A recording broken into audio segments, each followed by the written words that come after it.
सकाळपासूनच विशाखाच्या डोक्यात विचारांचे चक्र सुरू होते. संपूर्ण रात्र ती वेदनेने विव्हळत होती. आजपर्यंत इतके रडून रडून आता तिच्या डोळ्यातले अश्रू देखील सुकले होते.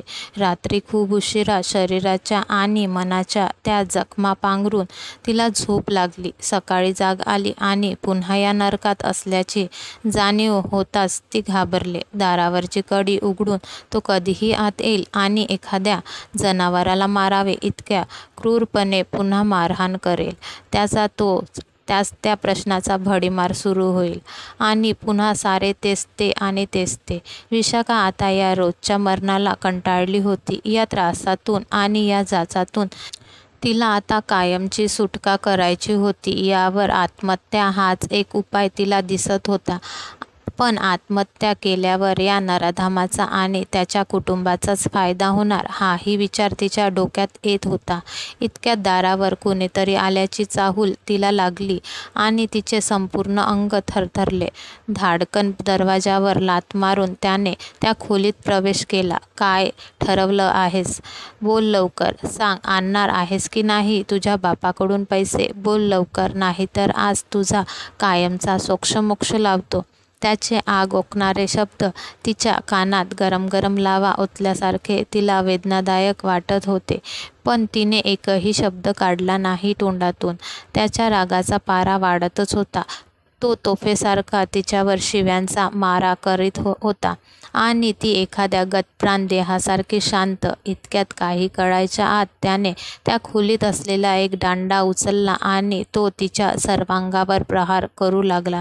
तिच्या रक्ताने तो दांडा लाल झाला तरी त्याने मारणे थांबवले नाही. ती बेशुद्ध झाली. तिला जाग आली तेव्हा ती एका हॉस्पिटलमध्ये होती. पापण्यांची थोडीशी उघडझाप होत होती. मी इथे कशी? कोणी आणले मला इकडे? स्वतःला प्रश्न विचारत ती निश्चित पडून होती. इतक्यात एक नर्स त्या खोलीत आली. अरे वा, तू शुद्धीवर आलीस? खूप छान झाले. थांब मी तुझ्या नातेवाईकांना कळवते. असे म्हणून नर्स वळणार इतक्यात तिच्या अंगात कुठून बळ आले कुणास ठाऊक. तिने नर्सचा हात घट्ट पकडला आणि मानेने नकारार्थी मान हलवली. नर्सला काही कळले नाही. काय ग, कळवू ना तुझ्या नातेवाईकांना? नर्सने विचारले. तिने पुन्हा नकारार्थी मान हलवली.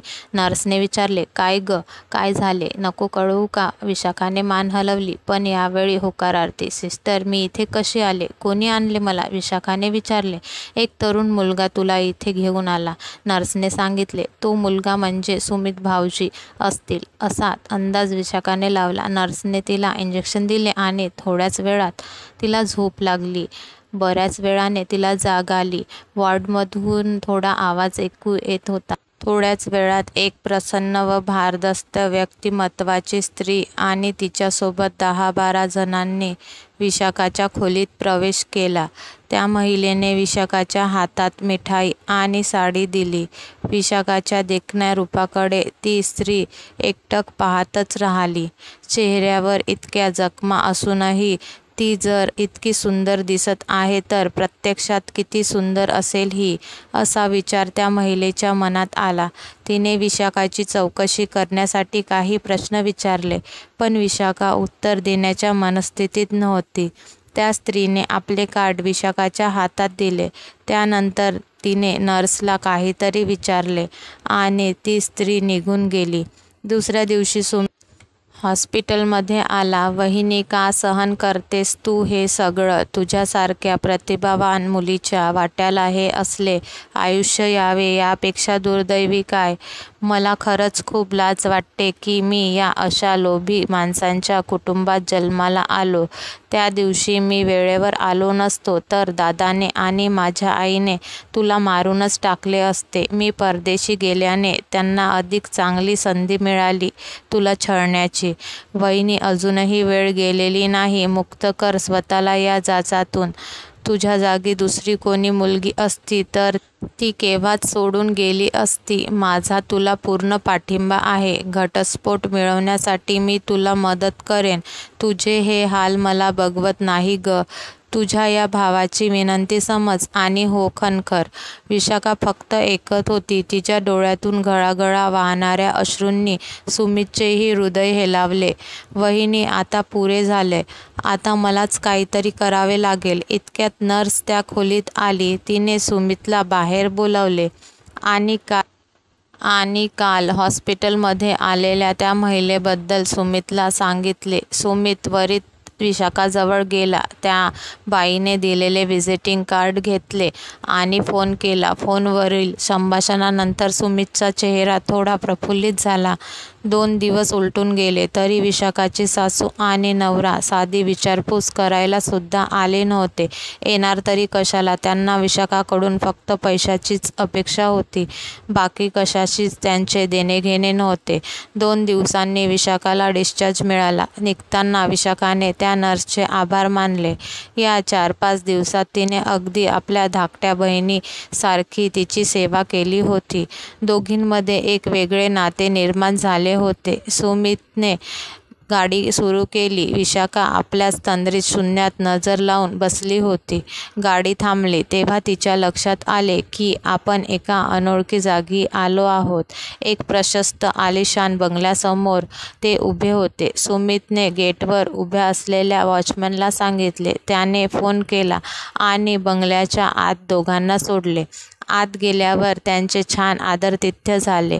इतक्यात एक महिला त्यांच्यासमोर येऊन बसली. विशाखाने लगेच ओळखले. ही तीच बाई होती जी तिला हॉस्पिटलमध्ये व्हिजिटिंग कार्ड देऊन गेली होती.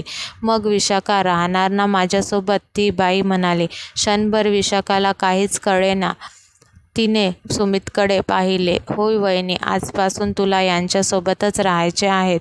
या आहेत सुप्रसिद्ध चित्रपट दिग्दर्शिका आणि निर्माता अपूर्वा सावंत.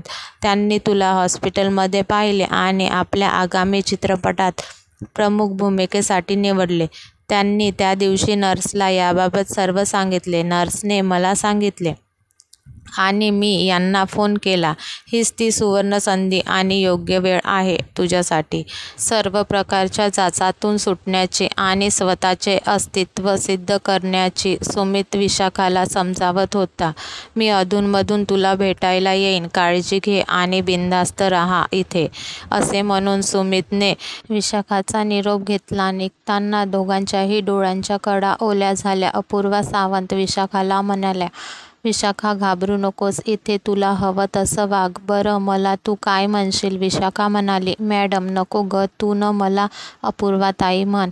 चालेल. विशाखा गोड हसली आणि हो म्हणाली. आता आपण मस्त मारूया, अपूर्वाताई म्हणाली. विशाखा सांगू लागली. मी पिपरीची विशाखा देशपांडे.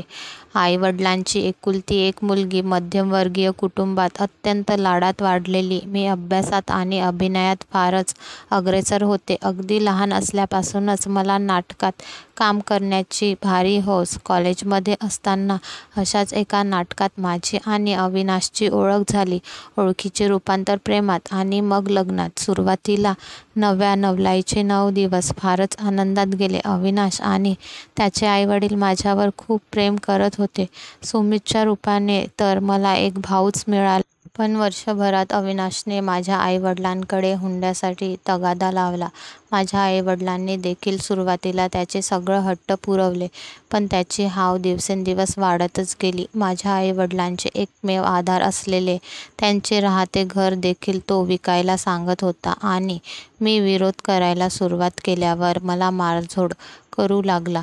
अलीकडे तर मला जीवे मारण्याची धमकीही देऊ लागला. त्या दिवशी मला इतके मारले की मला आत्महत्याच करावीशी वाटत होती. अपूर्वाताई, मला माझे करिअर अभिनय क्षेत्रात करायचे होते.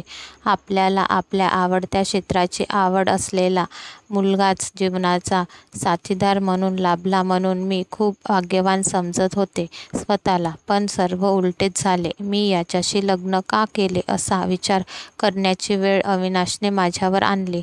आज इथे येऊन पुन्हा नवी आशा निर्माण झाली. जगण्याची नवी उमेद मिळाली. अपूर्वाताई, खरंच खूप खूप आभार तुमचे. दुसऱ्या दिवशी अपूर्वाताई विशाखाला घेऊन एका मोठ्या ब्युटी पार्लरमध्ये गेल्या. 6 तासांनी बाहेर पडलेली विशाखा एका अप्सरेसारखी दिसत होती. विशाखाचा तिच्या डोळ्यांवर विश्वासच बसेना. तब्बल 2 वर्षांनी तिने स्वतःचे इतके सुंदर रूप पाहिले होते. विशाखाने अपूर्वाताईला मिठीच मारली. आता विशाखा फार व्यस्त झाली होती. चित्रपटाचे शूटिंग जोरात सुरू होते. अपूर्वाताई विशाखाच्या कामावर आणि मेहनतीवर प्रचंड खुश होती. 1-2 वर्षाच्या अथक परिश्रमानंतर विशाखाचा पहिला चित्रपट प्रदर्शित होण्याच्या तयारीत होता. अपूर्वाताई फारच मेहनत घेतली होती. या चित्रपटावर विशाखाचे पुढील करिअर अवलंबून होते, त्यामुळे तिला फारच उत्सुकता लागली होती. या दरम्यान विशाखाची हुंड्यासाठी छळवणूक केल्याप्रकरणी अविनाशविरुद्ध कोर्टात केसही सुरू होती. अखेर आज तो दिवस उजाडला. प्रमुख अभिनेत्री विशाखा असे होर्डिंग जागोजागी लागले होते. चित्रपट प्रदर्शित झाला आणि एका रात्रीत विशाखा प्रसिद्धीच्या शिखरावर जाऊन पोहोचली. तिच्याकडे अनेक चित्रपटांच्या ऑफर्स येऊ लागल्या. आता तिची गणना नंबर 1वर होत होती. हे सगळे विशाखाला स्वप्नच वाटत होते. 7 महिन्यानंतर एके सकाळी चहा पिताना रोजच्याप्रमाणे विशाखाने वर्तमानपत्र वाचायला घेतले. पहिल्याच पानावर मोठी बातमी होती. ती वाचताच विशाखा उडालीच. तिला काय करू अन काय नको असे झाले. ती बातमी होती यावर्षीचा सर्वोत्कृष्ट अभिनेत्रीचा राष्ट्रीय पुरस्कार सुप्रसिद्ध अभिनेत्री विशाखाला. विशाखाने लगेच अपूर्वाताईला फोन केला आणि ती फोनवर फक्त रडतच होती. फक्त हे अश्रू सुखाचे होते. फोन खाली ठेवताच सुमितचा फोन आला. तिने फोन उचलला. समोरून अभिनंदन वहिनी, तू दादाविरुद्ध केस जिंकलीस आणि दादाला शिक्षाही झाली. आज खऱ्या अर्थाने विशाखाला मुक्त होऊन आकाशात उंच भरारी घेणाऱ्या पक्षाप्रमाणे वाटत होते. विशाखाने मनोमनी ठाम निर्धार केला. अपूर्वाताईंनी एका नवीन विशाखाला जन्म दिला आणि मी देखील त्यांचा हा वारसा पुढे चालवीत हुंड्यासाठी बळी पडणाऱ्या असंख्य विशाखांना नवीन जन्म देईन. आता हेच माझे खरे स्वत्व आणि खरे अस्तित्व. ही कथा आवडल्या असल्यास लाईक करा, शेअर करा आणि सबस्क्राईब करा. धन्यवाद.